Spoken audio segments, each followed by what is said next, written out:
Hey everybody, it's Lon.TV, and it's time once again for your weekly wrap-up. And this week we're going to do my 2021 tech predictions. And then at this time next year, we're going to look back and see if I am right on any of this stuff. Let's get to it.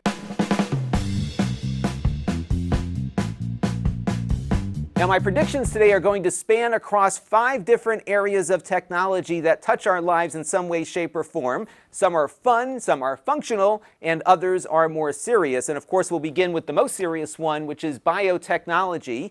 Now, of course, there's been a lot of investment in biotech over the last 20 years or so, but we're going to see an acceleration of that, especially as it relates to testing. I think there's been a lot of progress made on genetic sequencing and vaccines, obviously. These mRNA vaccines have been proven tremendously effective, even though they didn't have much time to develop the vaccine for this specific disease. But the fact that you can ramp up a vaccine so quickly gives me a lot of hope that I think we're on the right track to shortening the length of future pandemics and actually shortening the one that we're in the middle of. But my biggest frustration, both as a business owner and a person and somebody that's been serving on my local board of education for the last 15 or 16 years, is that we haven't had good testing throughout this entire endeavor.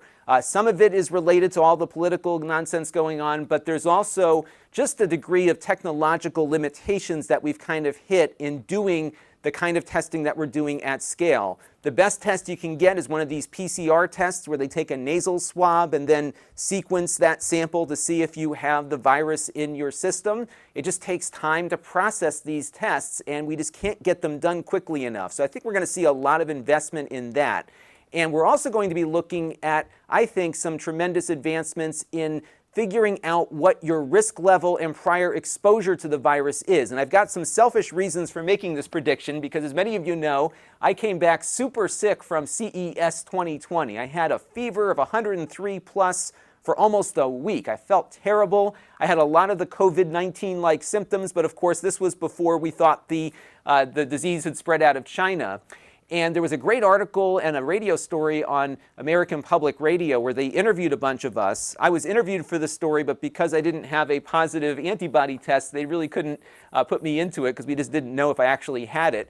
They did, though, find one guy that did test positive for antibodies, and this was about 4 or 5 months after the show had concluded. So he could have got it at CES, or he could have come into contact with it afterward. Who knows? But I do know that a lot of us came back really sick from that show, some more mild like I was and others more severe. And I came into contact with a lot of people who came home sick just like I did throughout the course of that week. Now, one area of research that's been really fascinating to me has been the work around T cells and testing for T cell reactivity to this particular virus. Now, of course, T cells have been very well known among immunologists for a long time and fairly well understood. But there hasn't been a way to really effectively test for T cell reactivity at scale. So you can do T cell testing and see whether or not people's T cells react to a virus like COVID-19, but you really can't do it at scale at the moment because it does require a lot of intensive lab work to get the result. But there's been some activity in this area that might lead to some innovations happening in the course of the next few months, which we'll get to in a second. Now, one other interesting thing related to this topic is that a study that was done and published here in Nature Reviews found that there's a level of reactivity out in the population from people who were never exposed to this particular virus. In the course of testing whether or not their T cell test was effective in this study, they had a control sample of blood that was obtained in the United States between 2015 and 2018, before the virus, of course, was in the population. And they found of that control sample, 50% of the old blood had T cells that were reacting to the COVID-19 virus. Isn't that crazy? And that might explain, and there's been some speculation to this among researchers, that reactivity might explain why the range of symptoms is so varied out in the population, why some people have no illness, some people have a little illness like I had, and others have a much more severe reaction. And think about this, if you had a way that you could test for this reactivity, you would know who was exposed prior, and you may also know what your risk level might be, so you can determine whether or not it's safe for you to go back to work or travel. And it might allow for people to make better decisions about what they can do to contribute to the economy, for example. I've been essentially locked up here for the last 8 or 9 months, and perhaps I didn't need to be. Perhaps I already have a reaction that just can't be tested at the moment because these tests can't be done at scale. And I think this is an area we're going to see some tremendous innovation. By the way, if you're interested in this topic, Sanjay Gupta wrote up a really good summary of this study on CNN's website, and I definitely suggest you check it out. I thought it was really useful to get his summary of why this is so significant. Now, there is something on the horizon here that might allow this test to happen at a greater scale. There's a company called Adaptive Biotechnologies, and they say, a test that can be done at a larger scale, perhaps not as wide scale as an antibody test could be done, but certainly much higher scalability than prior attempts at T-cell testing, and they took a new approach to it. They were working on this test with Microsoft for some other diseases, and of course they found that it would work with COVID-19 as well. So check out this article in GeekWire. I did reach out to the company. I'm trying to get tested, so once their test is approved by the FDA, I will get one. I don't care what it costs, I'm just curious, and we'll see what happens with it, but stay tuned for that. And they're not the only ones working on this. There's another company called Indoor Biotechnologies that I've also been in touch with, and they have a similar test that they're working on as well.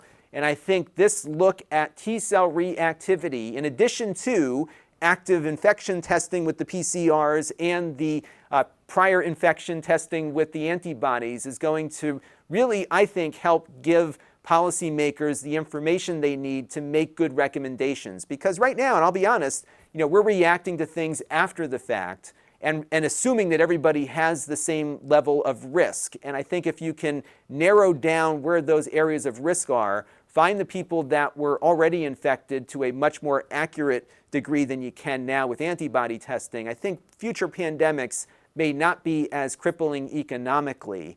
And these tests are going to be really important for that. And I think we're going to see a lot of development there as the year progresses. All right, let's move on to some transportation predictions. And 2021, without question, is going to be the year that you can buy a full self-driving car.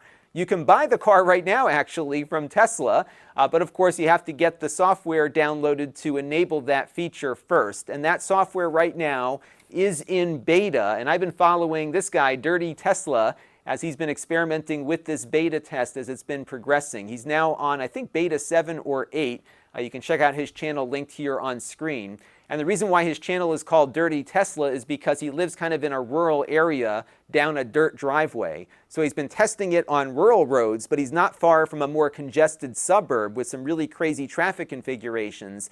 And the car has been doing exceptionally well. It's been really fun to watch him as he's driving around. Now, I think most Teslas made in the last 2 years or so have the hardware on board for this already. So for many folks, it's just shelling out a couple of grand, I think it's like $7,000 or $8,000 actually, for the full self-driving package. And then once that software is enabled, they push it down to you and your car can drive itself. Now you do have to supervise the vehicle. You're responsible for everything the car does while you're driving. They recommend you don't take your hands off the wheel. But I've been really impressed with what Tesla has put together here, especially given that their system isn't using LiDAR like some of the other self-driving systems we've looked at. It is pretty much just using its cameras and its sonar sensors on the side and rear of the car, and of course the forward-facing radar. And that's what it's using to drive around. And it's been really amazing watching the progression of this. And again, this year is the year that I think most Tesla owners will get this delivered to their vehicles. So let's move on now to your PC. And this prediction is not what you're getting, but what you're not going to get, at least on the Windows side. I think that ARM PCs are going to be limited mostly to Macs in the coming year. This might change in 2022 or 2023, but I think right now the performance that we're seeing out of these ARM processors on a laptop is going to be mostly limited to the line of Apple computers running with their custom silicon, also known as the Apple M1 chip. Now, we did review the MacBook Air that I'm using right now to run the slideshow. which you can find at the link on screen. This thing is amazing. I can't tell you how pleased I am with it. It's got great battery life, of course, but it doesn't sacrifice performance to get that battery life. In fact, the performance on this thing is better than my MacBook Pro that I got a couple of years ago. It's incredibly fast, even for video editing and all the other stuff that I do. And of course, you've been seeing many other YouTubers like me talking about how awesome and innovative this is. It's really a big change. And what's interesting is that on the Windows side, we have ARM options there too, like the Surface X here. They deliver the battery life, but they don't deliver the performance just yet. And I think that's the big issue here, is that this is a real chicken and egg kind of problem to have, in that Apple has decided we're going to move to this new processing architecture and that's it. But in the Windows world, you've got Microsoft, who writes the operating system, and then a bunch of hardware manufacturers that make the hardware, and then of course Qualcomm, who's making the processor. There's not one single driver of this innovation there. So that's why I think we're not going to see much change on the Windows side. And I don't think we're going to see any change on the Windows side for ARM until the Windows ARM machines get up to the level that Apple has produced with its computers. And you can see this article in Extreme Tech comparing the Apple M1 to the latest chip that's running on the ARM-based Windows machines. I believe it's the Qualcomm 8CX. And the M1 here, according to Extreme Tech and their testing, is totally crushing it. I do actually have one of those 8CX computers in from Lenovo. I haven't reviewed it yet because I was waiting for the 64-bit stuff to come out for it. So we might look at it a little bit later in the year. But I just don't see this happening on the Windows side in 2021. There's no processor that is really driving anything right now on the performance side to make these computers competitive to what Apple is doing. And the only reason why I don't think Windows is going to move quicker to it is that Apple has historically had a very small percentage of market share in the PC industry.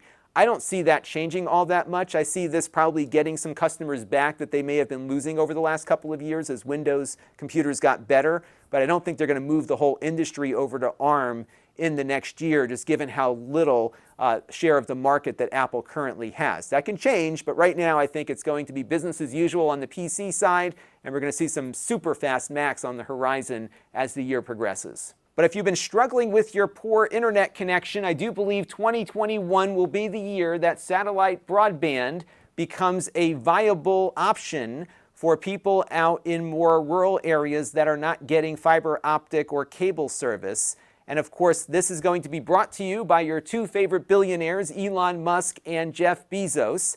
Now, Musk, of course, has a huge head start with Starlink. We interviewed somebody with their Starlink connection a few weeks ago here on the channel. And check out just how much better Starlink is versus what is currently available to folks out in rural portions of this country and many others. HughesNet is kind of the go-to satellite provider. They've got a geosynchronous satellite up in orbit. Look at this, ping rates of 770 milliseconds, and you're looking at maybe 2.5 megabits per second up and down. On the Starlink side, this guy, same spot, is getting 40 millisecond ping times, 160 megabits per second downstream, and 14 megabits per second upstream. A very usable connection, and everyone I've been talking to that is getting Starlink is just loving the fact that they now have a broadband option. And SpaceX has been launching these satellites almost every 2 weeks. So I think as the year progresses, that constellation is going to get larger and larger, and more people will be able to get the service. It is a little more expensive than your traditional terrestrial broadband, but I think for a lot of folks, they don't mind paying a little bit more to get the kind of performance that we're seeing here. And if you're interested in this topic, definitely check out the Starlink subreddit, where there's a lot of Starlink folks talking about their experiences with it. And I found it to be a really great resource. And unlike traditional wireline broadband, you might actually have a choice of satellite provider. Amazon says they're making some breakthroughs with their Project Kuiper, which is a similar low Earth orbit system. And they claim their prototype is delivering 400 megabits per second downstream already. And of course, this is still in early development here. It's not operational like Starlink is in some portions of the northern US, but it is definitely becoming a hotter space to be in, and it's really exciting to see broadband make its way out to a majority of the country, which is where I think we're going to end up by the end of 2021 with Starlink, and perhaps Project Kuiper will not be far behind, which is really good for consumers, especially those who've been really struggling to get a decent internet connection. Now, I have been a big fan of virtual reality ever since the modern VR systems came out in 2016 or so. I think it's like stepping into the holodeck. I love the inventive development that we're seeing on it, a lot of experimentation and different types of gameplay. It's a great workout depending on the game that you're playing. I just think it's just awesome. But unfortunately, consumers haven't adopted the same level of enthusiasm that I have here. But we're seeing some things change this year, and the big one is that I think the Oculus Quest 2 has been a real hit by VR standards. And it's been a hit this year for a couple of reasons. One is that this is a nice refinement of what the Oculus Quest 1 was last year, but also the Quest 2 is available, and it's been available during the holiday shopping season. And that's a big deal because you had people out there looking for the Xbox Series X and the PlayStation 5. They couldn't find one anywhere, but there's been plenty of Oculus Quest 2s out there, which are a really neat alternative, I think, if you can't get that PlayStation under the tree. They dropped the price of the Oculus by about $100. I think the entry-level model now is like $299. And it's improved in a couple of different areas. It feels a little bit lighter. It's not as uncomfortable to wear as the original one was. It's got a higher frame rate, a higher resolution, a faster processor, and it's got the same 2-hour-ish battery life that the original had. And it is so much fun. And because the Quest 1 has been out for 2 years, there's a really big software library waiting for people when they first put this thing on their head. And the reason why there's so much software on the Quest platform is that it's proven itself to be not quite lucrative, but perhaps sustainable for some of the smaller development houses that have been making VR software. Back in September, about a month before the Oculus Quest 2 was released, Mark Zuckerberg announced that 35 Oculus Quest developers had passed $1 million in revenue. And that is not, again, huge for the gaming industry, but big for VR. And this might drive more development to the Quest over other platforms. But there might be some opportunities here if there is money to be made for Sony perhaps to move the PlayStation VR headset over to the new PS5 console, which is much more powerful. They've got a great range of software already on the PS4 that they can enhance for the PS5. And perhaps many PS4 owners never got the headset in the first place, so there's going to be a pretty good library waiting for folks on the PlayStation side should Sony decide to move VR over to that. Microsoft's been developing the Windows VR technology a little bit more. HP has a new headset coming out that uses Windows mixed reality, and you might see something go on to the Xbox, which is an equally powerful new console. So I think there's going to be more going on with VR here as the year progresses. I think Oculus is going to dominate the discussion initially, but this might lead Sony and Microsoft to jump into it as well, given that they've got hardware in place that can handle all this stuff and perhaps do it a little bit better than the little Qualcomm processor on the Oculus headset. But really, the Quest 2 is great. I've been using it as a PC headset as well. Really versatile product, and it's really just a fun thing that I think is going to do very, very well here as the year progresses, and again, might help VR find its footing.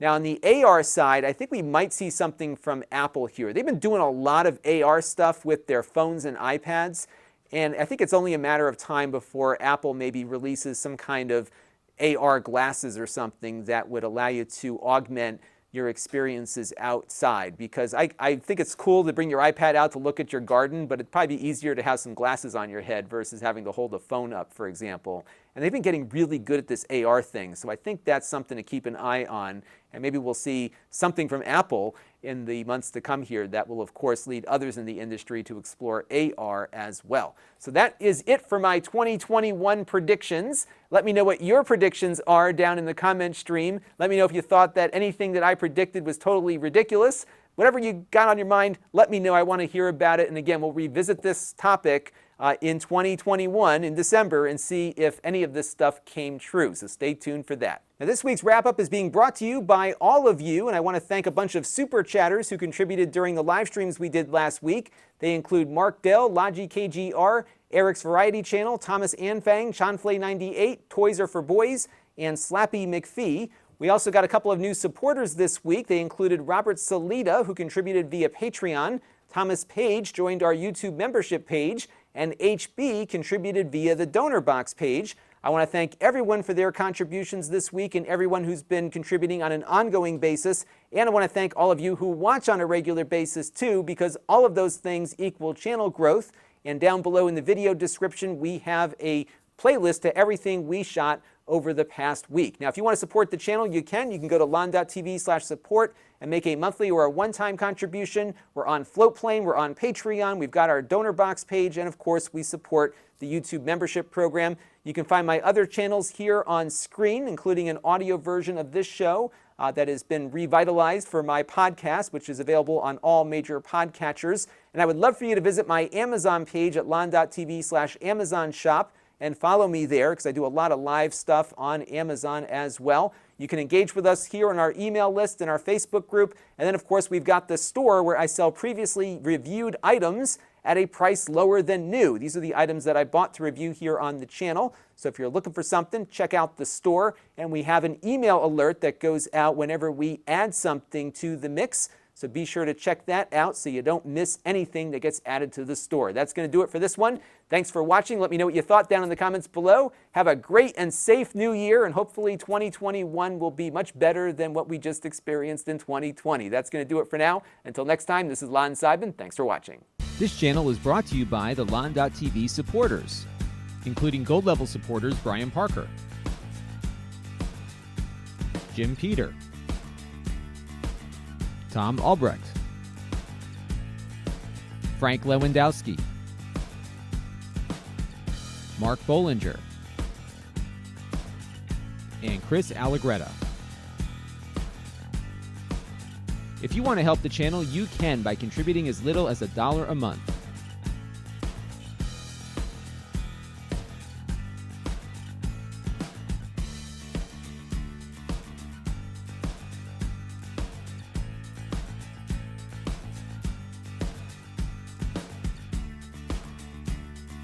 Head over to Lon.TV/support to learn more.